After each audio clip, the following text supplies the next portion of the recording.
मेरा नाम सुमैया है। मेरी अभी नई नई शादी हुई थी। मेरा शौहर बहुत अच्छा इंसान था, मेरे साथ बहुत अच्छा सलूक करता था। मैं अपनी शादी से बहुत खुश थी। ऐसा नहीं था कि मेरी लव मैरिज हुई थी, बल्कि अरेंज मैरिज हुई थी। मैं इसलिए खुश थी क्योंकि मेरे ससुराल में ना तो सास ससुर का झंझट था और ना ही देवरानी जिठानी का। बस एक ननद थी और ननद को भी एक दिन अपने ससुराल चले जाना था। जब से मेरी शादी हुई थी, मैं अपनी ननद निम्रा को उसी दिन से देख रही थी जब मेरा और मेरे शौहर का रिश्ता तय हुआ था। तब तो मेरे घर वालों को और मुझे ये बताया गया था कि मेरी नंद की शादी हो चुकी है। उन दोनों भाई बहनों का इस दुनिया में एक दूसरे के अलावा कोई नहीं है, इसलिए मेरे ससुराल में वो अपने भाई की शादी करवाने तक रुकी हुई है। मैं रुखसत होकर जब अपने ससुराल आई तो मेरी शादी को 3 महीने गुजर गए थे, मगर मेरी ननद ने अभी तक अपने ससुराल जाने का नाम तक नहीं लिया था। ना ही वो अपने घर गई और ना ही उसे कोई लेने के लिए आया था। आमिर और निम्रा 2 ही भाई बहन थे। आमिर मेरे शौहर का नाम था, मेरी सास का तो उन दोनों भाई बहन था। मेरी सास का तो उन दोनों भाई बहन के बचपन में ही इंतकाल हो गया था। जबकि वो दोनों भाई बहन कुछ बड़े हुए तो उन दोनों के वालिद उनको दुनिया में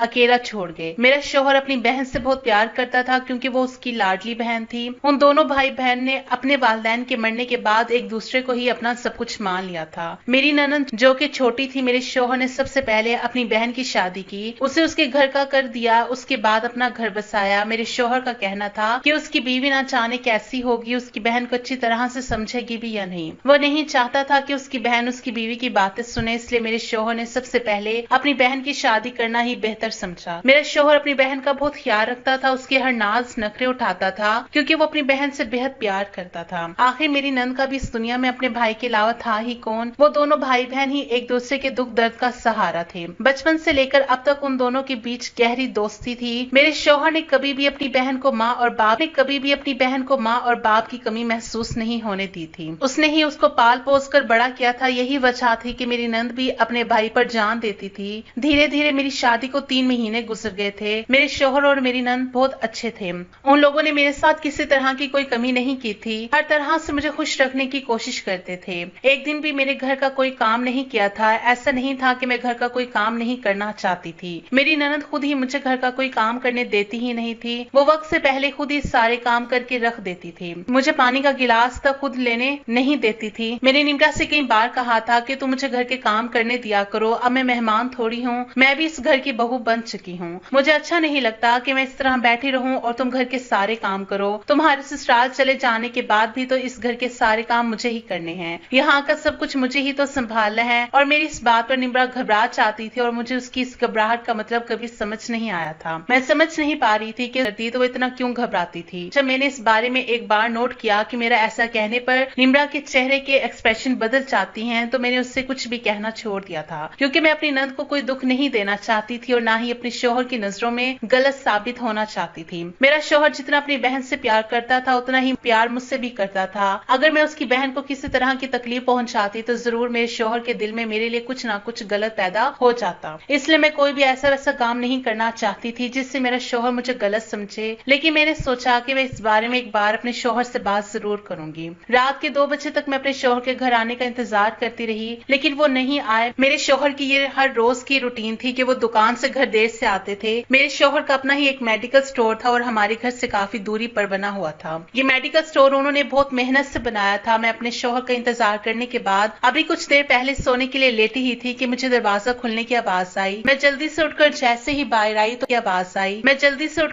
ही बाहर आई तो मैंने देखा कि मेरा शौहर अपनी बहन के कमरे से निकल रहा है। ये सब देखकर तो मुझे बहुत गुस्सा आया था कि मैं अपने शौहर का न जाने कब से इंतजार कर रही थी। और वो आते ही सबसे पहले अपनी बहन के कमरे में चले गए। मेरे शौहर मुझे देखकर मुस्कुराने लगे और मेरी तरफ आने लगे। मैंने उनको देखते ही अपना रुख दूसरी तरफ फेर लिया और अपने कमरे में चली गई। मेरे शौहर मेरे पीछे पीछे कमरे में आ गए और मेरा हाथ पकड़ने की कोशिश करने लगे। मैंने उनसे कहा, मैं आपका कब से इंतजार कर रही हूँ, मुझे तो ये तक नहीं मालूम कि मेरा शौहर घर में ही मौजूद है। मेरा शौहर कहने लगा, मैं थोड़ी देर के लिए निम्रा के कमरे की तरफ चला गया था, सोचा कुछ देर बैठकर उससे बातें कर लूं। तो मैं उनसे कहने लगी कि आप उससे क्या बात करेंगे, वो गूंगी तो है। मेरी ये बात मेरे शौहर को बहुत बुरी लगी थी। वो गुस्से से पीछे की तरफ पलटकर सोने के लिए लेट गए। उस रात में अपने शौहर से अपनी नंद के बारे में बातचीत करना चाहती थी, लेकिन ऐसा सब हो जाने की वजह से कोई बात नहीं कर पाई थी। मेरे शौहर को मेरे मुंह से अपनी बहन को गूंगी कहना बहुत बुरा लगा था। उस रात मेरे शौहर ने मुझसे कोई बात नहीं, मन ही मन में सोचने लगी कि इनकी बहन गूंगी है तो इसे गूंगी ही कहूंगी ना, मेरे अलावा और भी लोग उसे गूंगी ही कहेंगे। आखिर इसमें बुरा मानने वाली क्या बात है। मैं भी दूसरी तरफ वो करवट लेकर सो गई क्योंकि मैं नहीं चाहती थी कि मेरे शोहर का मूड और ज्यादा खराब हो। अगले दिन मैं जल्दी उठ गई थी ताकि अपने शोहर के लिए अपने हाथ से नाश्ता बना सकूं और उनके कपड़े निकाल कर रेडी कर दूं। मैं फ्रेश होने के बाद कमरे से बाहर निकलने लगी तो निम्रा नाश्ता लेकर मेरे कमरे में आ गई और इशारे से मुझसे कहने लगी कि भाभी आप और भैया दोनों मिलकर नाश्ता कर लो, मैं नाश्ता ले आई हूँ, मैं अभी भाई के कपड़े प्रेस करके आती हूँ। मैं हैरत से कभी अपनी नंद की तरफ देखती तो कभी नाश्ते की तरफ देख रही थी। मैंने तो सोचा था कि आज खुद अपने हाथों से अपने शोहर की पसंद का नाश्ता बनाऊंगी तो वो खुश हो जाएंगे, मगर मेरी नंद ने तो मेरा सारा प्लान चौपट कर दिया था। वो तो सारे घर पर अपना कब्जा जमाए बैठी हुई है। मैंने खामोशी से नाश्ता अपनी नंद के हाथ से लेकर टेबल पर रख दिया और अपने शोहर को जगाया। मेरे शोहर जब फ्रेश होकर आ गए तो उसके बाद हम दोनों ने मिलकर नाश्ता किया। अभी मेरे शोहर ने नाश्ता करना स्टार्ट ही किया था कि वो कहने लगे कि निम्रा के हाथ में तो जादू है, वो सच में बहुत मजेदार नाश्ता और खाना बनाती है। उनके मुंह से ये बात सुनकर मेरा मुंह खुला का खुला रह गया क्योंकि मेरे शोहर तो सो रहे थे। उन्हें कैसे पता कि ये नाश्ता निम्रा ने बनाया है। मुझे हैरान होते देखकर मेरा शोहर कहने लगा कि मैं जानता हूँ कि तुम क्या सोच रही हो। तो मैं जल्दी से अपना सर झटकते हुए कहने लगी, अच्छा बताइए मैं क्या सोच रही हूँ। मेरे शोहर ने कहा कि यही ना कि मुझे कैसे पता कि ये नाश्ता किसने बनाया है। मैंने कहा हाँ, क्योंकि ऐसा नाश्ता तो मैं भी बना सकती हूँ। तो मेरा शोहर कहने लगा, मैं शुरू से ही निम्रा के हाथ का बना हुआ खाना खा रहा हूँ, इसलिए मुझे इसके हाथ के खाने की अच्छे से पहचान है और फिर खाने में भी तो मेरी बहन का भरपूर प्यार भी तो मिला हुआ होता है। कुछ देर के बाद मेरी नंद हमारे कमरे में आ गई थी। मेरी नंद के हाथ में कागज का टुकड़ा था जो उसने मेरे शोहर की तरफ बढ़ाया और न जाने इशारे से उनसे क्या कहने लगी कि मेरे शोहर उसकी बात को अच्छी तरह से समझ गए। मेरे शोहर ने कागज का टुकड़ा फोल्ड करके अपनी जेब में डाल लिया और कहने लगे कि मैं शाम को सारा राशन लेते हुए आ जाऊंगा। ये सब देखकर मुझे बहुत गुस्सा आया था कि घर की मालकिन तो मैं हूँ, इसलिए इस घर की हर चीज देखभाल मुझे करनी चाहिए, मगर मेरी नंद तो इस घर की मालकिन बन रही है। इसे हुक्म अपने घर जाकर चलाना चाहिए, यहाँ नहीं, ये इसका मायका है, इसलिए वो यहाँ पर अपने मायके की तरह ही रहे, इस घर को अपना घर समझने की कोशिश ना करे। इसलिए मैंने फैसला कर लिया था कि घर के सारे काम मैं अब खुद ही क्या करूंगी और रात का खाना भी खुद अपने हाथों से बनाऊंगी। मैंने सोचा कि मेरे शोहर मुझसे बहुत इंप्रेस होंगे और मेरे हाथ का बना हुआ खाना खाकर खुश हो जाएंगे। आखिर मेरे शोहर को भी तो पता चले कि किसके हाथ में ज्यादा जायका है। अभी तक तो उन्होंने सिर्फ अपनी बहन के हाथ का ही खाना खाया है। जब वो मेरे हाथ का खाना खाएंगे तो अपनी बहन के हाथ का बना हुआ खाना भूल जाएंगे। अब मैंने जल्दी जल्दी घर के सारे काम निपटाए और मैं किचन में जाकर शाम के खाने की तैयारी करने लगी। अभी खाना तैयार भी नहीं हुआ था कि मेरे शोहर घर आ गए और वो आकर बैठे ही थे कि जल्दी से मेरी नंद उनके लिए पानी का गिलास लेकर आई। मैंने अपने शोहर से पूछा कि सब ठीक तो है, आज आप इतनी जल्दी घर कैसे आ गए। तो वे कहने लगे, जाओ तुम जल्दी से जाकर तैयार हो जाओ, आज हम दोनों डिनर बाहर ही करेंगे। अपने शोहर की बात सुनकर मैं कहने लगी, लेकिन आमिर मैंने तो आज खुद आपके लिए अपने हाथों से खाना बनाया है जो कि आपकी पसंद का है और मुझे यकीन है कि आपको बहुत पसंद आएगा। तो मेरे शोहर कहने लगे, निम्रा तो घर पर है, वो तुम्हारे हाथ का बना हुआ खाना खा लेगी। वैसे भी हमारी शादी को कितना टाइम हो गया है, हम दोनों कहीं घूमने के लिए घर से बाहर गए ही नहीं है। एक दो बार सिर्फ तुम्हारे मायके ही गए थे। मेरे तो दिमाग में भी नहीं था ये बात। मुझे निम्रा ने याद दिलाई कि भैया आपकी शादी को कितना टाइम हो गया है और आप भाभी को अभी तक घर से बाहर कहीं घुमाने नहीं लेकर गए, इसलिए आज ही उन्हें अपने साथ डिनर पर लेकर जाओ, इसलिए मैं जल्दी आ गया हूँ। मुझे अपनी नंद पर बहुत गुस्सा आ रहा था। मैं गुस्से से उसकी तरफ देखने लगी। मुझे लगा कि शायद वो चाहती ही नहीं कि मेरा शोहर मेरे हाथ का बना हुआ खाना खाए, फिर मेरी तारीफें करें। सारी तारीफें तो मेरी नंद ही बटोरना चाहती है। मैं यही सब कुछ सोच रही थी कि मेरे शोहर ने कहा कि जाओ जल्दी से तैयार होकर आओ। मैं तैयार होने के लिए जैसे ही कमरे के अंदर आई तो मुझे एक जोरदार झटका लगा था। अच्छा, मैंने देखा कि मेरा सूट अलमारी के साथ हैंगर में प्रेस करके लटक रहा था। मुझे बहुत गुस्सा आया था कि अब इस बात का भी फैसला निम्रा ही करेगी कि मुझे कब घर से बाहर जाना है और कैसे कपड़े पहने हैं कैसे नहीं। हालांकि ये ड्रेस बहुत ज्यादा प्यारा था और मुझे बहुत पसंद भी था, क्योंकि ये ड्रेस मुझे मेरे शोहर ने ही गिफ्ट किया था, लेकिन मैंने वो नहीं पहना और अलमारी से निकालकर दूसरा ड्रेस पहन लिया और मैं तैयार होकर नीचे गई तो मेरे शोहर ने देखकर मुझे कहा, सुमैया मैंने शादी के बाद जो तुम्हें ड्रेस गिफ्ट किया था तुमने वो क्यों नहीं पहना। अपने शोहर की बात सुनकर मैं खामोश रही। मेरा शोहर कहने लगा, जाओ ना वही वाली ड्रेस पहन कर आओ, वो तुम पर बहुत अच्छी लगेगी। मैंने बहुत शौक से तुम्हारे लिए वो ड्रेस खरीदा था। मैं वापस कमरे में आई और वो ड्रेस ना चाहते हुए भी पहन ली, क्योंकि मैं अपने शोहर को नाराज नहीं करना चाहती थी और उस वक्त उनका मूड बहुत अच्छा था। मैं नहीं चाहती थी कि घर से बाहर निकलते वक्त वो अपना मूड खराब कर लें। वैसे तो मेरे शोहर बहुत अच्छे थे, लेकिन वो हर बात में अपनी बहन को बीच में लाया करते। मुझे बहुत गुस्सा आता था क्योंकि मुझे अपनी नंद से चिढ़ सी होने लगी थी। मुझे लगता था जैसे वो मेरे घर पर अपना कब्जा जमा कर बैठ गई है। जब मैं वो वाली ड्रेस पहन कर आई तो मेरे शोहर ने जी भरकर मेरी तारीफ की। उस वक्त तो मुझे खुद से ही शर्म महसूस हो रही थी कि शायद मैं अपनी नंद के बारे में गलत सोचती हूँ, क्योंकि वो ड्रेस तो मेरी नंद ने ही अलमारी से निकाल कर प्रेस की थी। उसने ही अपने भैया से कहा था कि वो मुझे घर से बाहर घुमाने के लिए लेकर जाए। उस दिन मैं और मेरे शौहर घर से बाहर गए तो हमने खूब मौज मस्ती की थी। मेरे शौहर ने मुझे ढेर सारी शॉपिंग भी करवाई थी, लेकिन शॉपिंग के दौरान भी मेरे शौहर को अपनी बहन बार बार याद आ रही थी। वो उसे नहीं भूले थे। जो जो चीज मेरे शौहर ने मेरे लिए खरीदी थी वही उन्होंने अपनी बहन के लिए भी ली थी। शॉपिंग करते करते काफी टाइम हो चुका था। उसके बाद हम दोनों ने एक अच्छे से रेस्टोरेंट में जाकर खाना खाया। जब हम घर वापस आ रहे थे तो मैंने अपने शौहर से निम्रा के बारे में बात की कि वो आखिर कब अपने ससुराल वापस जा रही है। तो मैंने देखा कि मेरे शौहर के चेहरे पर गुस्से भरे एक्सप्रेशन आ चुके थे। वो कहने लगे, क्यों, क्या तुम्हें मेरी बहन का हमारे साथ रहने कोई एतराज है? तो मैंने कहा, नहीं, मुझे तो कोई एतराज नहीं है, लेकिन वो शादीशुदा है, उसे अपने घर जाना चाहिए। आखिर वो कब तक इस तरह अपने मायके में बैठी रहेगी? जब से हमारी शादी हुई है वो हमारे घर पर ही रह रही है। तो मेरा शौहर कहने लगा, वो सिर्फ तुम्हारा ही घर नहीं है, बल्कि जितना उस घर पर तुम्हारा हक है उतना ही हक मेरी बहन का भी है। तो मैं कहने लगी, हाँ, ये बात मैं अच्छी तरह से जानती हूँ। लेकिन आमिर, तो मेरा शौहर मेरी बात काटते हुए कहने लगा, आज तो तुमने ये बात अपने मुंह से निकाल दी है,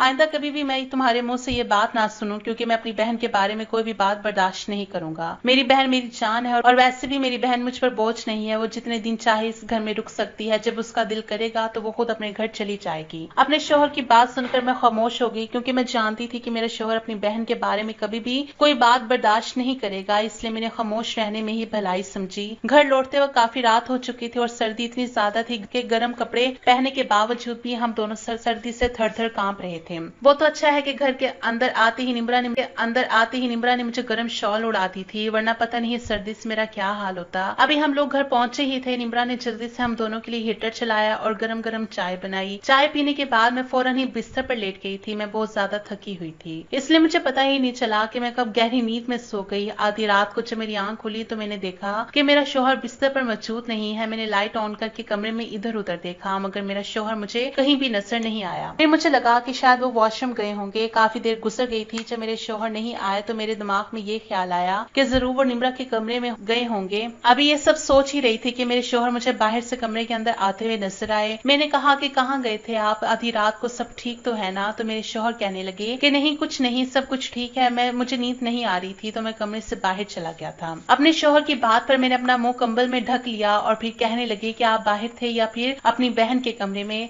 लेकिन मेरे शौहर तक मेरी आवाज पहुंच गई थी तो वो कहने लगे, अगर मैं उसके कमरे तक चला भी गया था तो उसमें क्या बुराई है? बहन है वो मेरी, मैं जब चाहूँ उसके पास जा सकता हूँ। तो मैं आखिर मेरी बहन से परेशानी क्या है? ना तो वो बेचारी तुमसे कुछ कहती है और ना ही तुमसे घर का कोई ज्यादा काम करवाती है। तुम्हारी नुकरानी बनकर इस घर में रहती है। देखा नहीं कि वो तुम्हारी कितनी फिक्र करती है, तुम्हारा कितना ख्याल रखती है। लेकिन फिर भी तुम उससे खुश नहीं हो। जिस दिन वो इस घर से चली गई और पूरे घर की जिम्मेदारी तुम पर आ गई, और उस दिन तुम्हें मेरी बहन की कदर का पता चलेगा। मैंने अपने शौहर से कहा, अच्छा, ज्यादा उसकी तरफदारी करने की जरूरत नहीं है, सो जाओ, रात काफी हो चुकी है, सुबह आपको जल्दी उठकर दुकान पर भी जाना है। सुबह को जब मैं उठी तो मेरे शौहर स्टोर जा चुके थे। मुझे तो टाइम का अंदाजा ही नहीं हुआ। मैं अभी बिस्तर पर ही बैठी हुई थी कि इतनी ही देर में निम्रा मेरे कमरे में नाश्ते की ट्रे लेकर आई। तो मैंने उससे कहा कि निम्रा, आज के बाद तुम मेरे कमरे में नाश्ता मत लेकर आना। जब मेरा दिल किया करेगा तो मैं खुद नाश्ता कर लिया करूंगी। मैं कोई लाचार नहीं हूँ, ऐसा भी नहीं कि मैं बीमार हूँ, और ना ही मैं तुमसे अपनी खिदमत करवाना चाहती हूँ। अगर तुम्हें खिदमत करने का इतना ही शौक है तो बस अपने बच्चे के बाद तुम्हें मेरा कोई काम करने की जरूरत नहीं है। मैं अपने काम खुद कर सकती हूँ। निम्रा बार बार अपने हाथों से मुझे इशारा करती रही, लेकिन मैंने उसके किसी भी बात की समझने की कोशिश ही नहीं की। मैंने उसे साफ लफ्जों में कह दिया कि ये घर मेरा है और यहाँ पर सिर्फ मेरी ही मर्जी चलेगी। ये मेरा भी घर है। निम्रा अपनी आंखों में आंसू लेकर मेरे कमरे से चली गई थी। मैं फ्रेश होने के लिए उठी। मुझे एकदम से चक्कर आया और मैं दोबारा बेड पर गिर गई थी। मुझ में बेड से उठकर खड़े होने की भी हिम्मत नहीं हो रही थी। मुझे बहुत ज्यादा कमजोरी महसूस हो रही थी।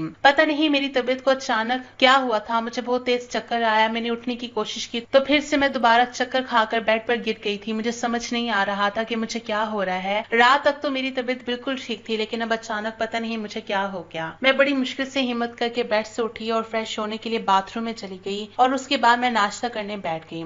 अभी मैंने सिर्फ नाश्ता करना ही स्टार्ट किया था कि अचानक मुझे वॉमिटिंग आ गई। मैं वॉशरूम में चली गई। मेरे जिस्म में बिल्कुल भी जान नहीं थी। मुझे अपनी तबीयत ठीक नहीं लग रही थी। मुझे ऐसा लग रहा था जैसे बस मेरी जान निकल जाएगी। मैंने निम्रा को आवाज दी। शायद निम्रा मेरे कमरे के पास ही थी, इसलिए उसने फौरन ही मेरी आवाज सुनी और कमरे में आई। मेरी यह हालत देखकर वो भी बहुत ज्यादा परेशान हो गई और मुझसे इशारे से पूछने लगी कि भाभी आपको क्या हो गया है। मैंने उससे कहा कि पता नहीं, मुझे अपनी तबीयत बस ठीक नहीं लग रही, तुम जल्दी से अपने भैया को कॉल करो, वो मुझे डॉक्टर के पास ले जाएंगे। मेरी नंद ने जल्दी से मेरे शौहर को कॉल लगाई और मोबाइल मेरे कान पर लगा दिया। मेरे शौहर ने जैसे ही कॉल रिसीव की, मैंने उनसे कहा कि मेरी तबीयत बहुत खराब है। अगले 10 मिनट में ही मेरे शौहर घर पहुंच गए थे और वो मुझे डॉक्टर के पास ले गए।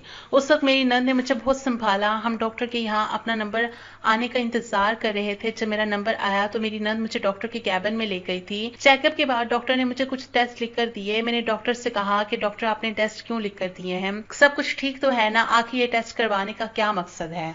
तो डॉक्टर खुशी से मेरी तरफ, जरूरी है आपके अंदर कुछ कमजोरी है, टेस्ट करवाने के बाद मेरा सारा शक दूर हो जाएगा, उसके बाद मैं आपको कुछ दवाइयां दे दूंगी जिससे आप बेहतर महसूस कर सकेंगी। डॉक्टर ने कहा कि आपको ये टेस्ट जरूर करवाने हैं। डॉक्टर के मुंह से ये बात सुनने के बाद मेरी नंद एकदम से उठी और खुशी से मुझे गले से लगाते हुए मुबारक देने लगी। निम्रा की आंखों में खुशी के आंसू बह रहे थे। वो इतनी ज्यादा खुश हो रही थी कि मैं उसे खुश देखकर हैरान रह गई। मैं अभी डॉक्टर के कैबिन में ही बैठी हुई थी कि निम्रा ने बाहर जाकर ये बात अपने भाई को बता दी। मेरे शौहर ने उसी वक्त मिठाई मंगवाई और स्टाफ को खिलाई। मेरी नंद मेरे शौहर से कहने लगी कि भैया आप भाभी के टेस्ट करवा लो, मैं घर जा रही हूँ। मैं जब बाहर आई तो मेरे शौहर ने भी मुझे मुबारकबाद दी। वो बहुत ज्यादा खुश हो रहे थे। उनको इतना खुश देखकर मेरे चेहरे पर भी मुस्कुराहट आ गई थी। लेकिन जब मैंने देखा कि मेरी नंद नहीं है तो मैंने अपने शौहर से कहा कि देखो, इस हालत में मुझे तुम्हारी बहन की जरूरत है। तो वो मुझे अकेला छोड़कर चली गई। वैसे तो वो हमेशा मेरे काम करने के लिए तैयार रहती है, इस वक्त उसका मेरे साथ होना बहुत जरूरी था। मेरी बात सुनकर मेरे शौहर खामोश रहे और मेरे साथ टेस्ट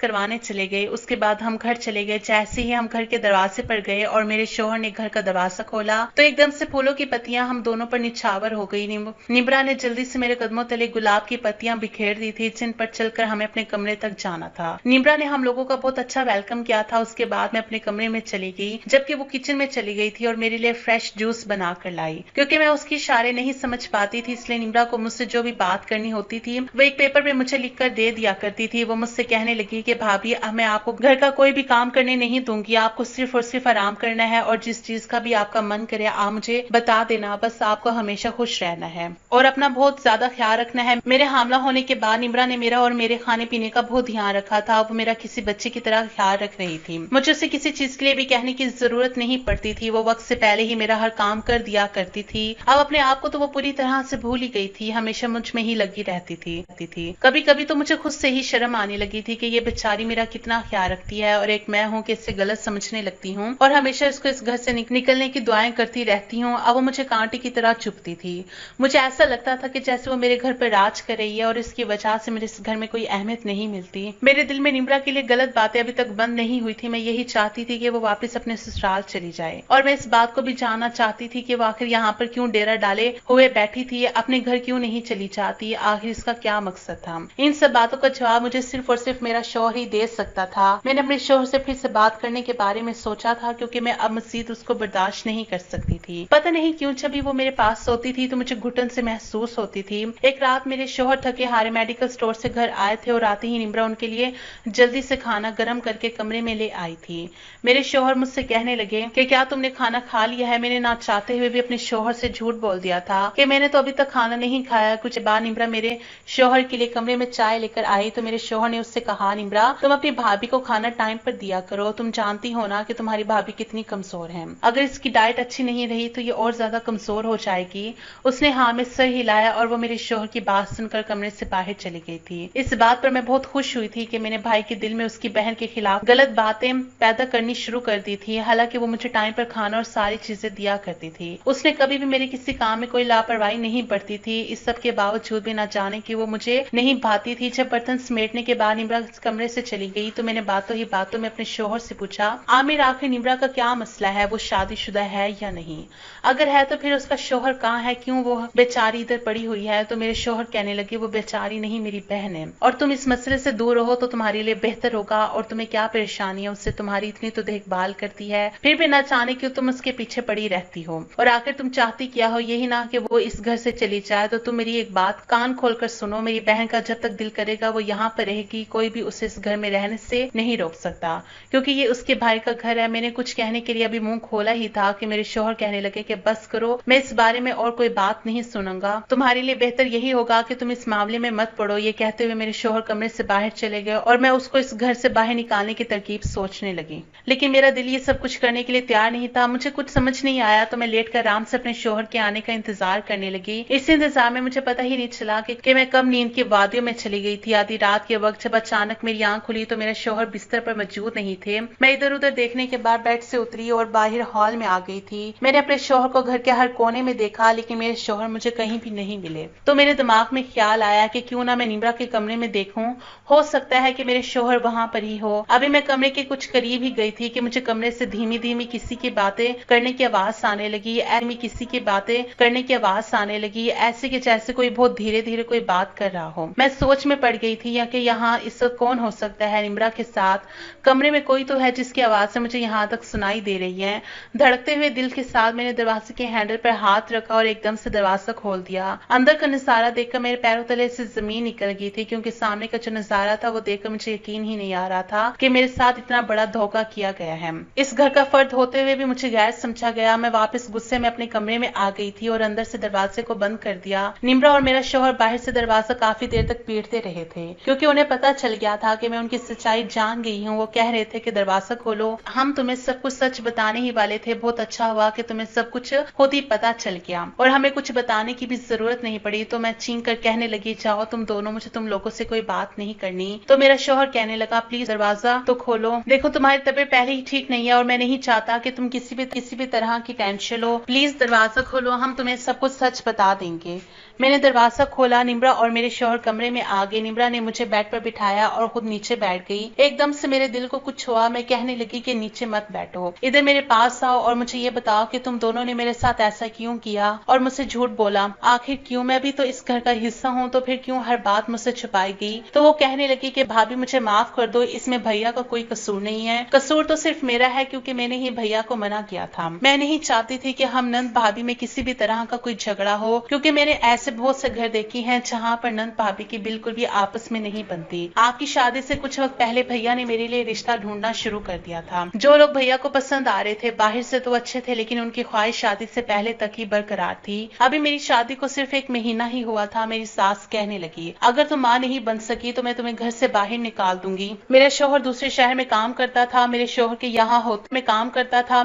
यहाँ होते वक्त तो मेरी सास ने मेरे साथ कुछ भी गलत नहीं किया था, लेकिन जैसे ही मेरा शोहर लंदन काम करने के लिए चला गया तो उन्होंने मुझे घर से निकाल दिया और कहा कि तुम्हें बहुत जल्द तलाक के पेपर मिल जाएंगे। मैं चुपचाप यहाँ भैया के पास वापस आ गई थी, लेकिन मैंने अपने शोहर से कहा कि जब वो वापस आ जाएं तो मुझे अलग घर में रखें, क्योंकि आपकी माँ ने मुझे बहुत तंग किया हुआ है। आपकी शादी से पहले मैंने भैया से वादा लिया था कि वो आपको और आपके खानदान वालों को यही बताएंगे कि मैं गूंगी हूँ, और ऐसे ही हुआ। भैया ने मेरा भरपूर साथ दिया। रात में मैं और भैया अपने दिल की बातें कर लेते थे, लेकिन आपके सामने मेरी जुबान नहीं खुलती थी, क्योंकि मैं जानती थी कि नंद और भाभी का रिश्ता बहुत ही नाजुक होता है। मैं नहीं चाहती थी कि मैं आपके सामने कुछ भी बोलूं और आपको बुरा लगे, इसलिए बेहतर यही था कि मैं आपके सामने गूंगी बनकर ही रहती। और रही बात मेरी यहाँ से जाने की, तो मेरा शोहर मुझे जल्द ही यहाँ से ले जाएगा। मैंने शर्मिंदगी के मारे अपनी नजर झुका ली थी, क्योंकि निम्रा का एक एक लफ्ज बिल्कुल सच था। आप शुरू से यही चाहती थी कि मैं अब वापस अपने घर नहीं लगी कि निम्रा तुम बिल्कुल सच कह रही हो। मैं यही चाहती थी कि तुम अपने घर चली जाओ। मैं तुम्हारा घर बसता हुआ देखना चाहती थी। नंद भाभी का रिश्ता इतना भी बुरा नहीं होता जितना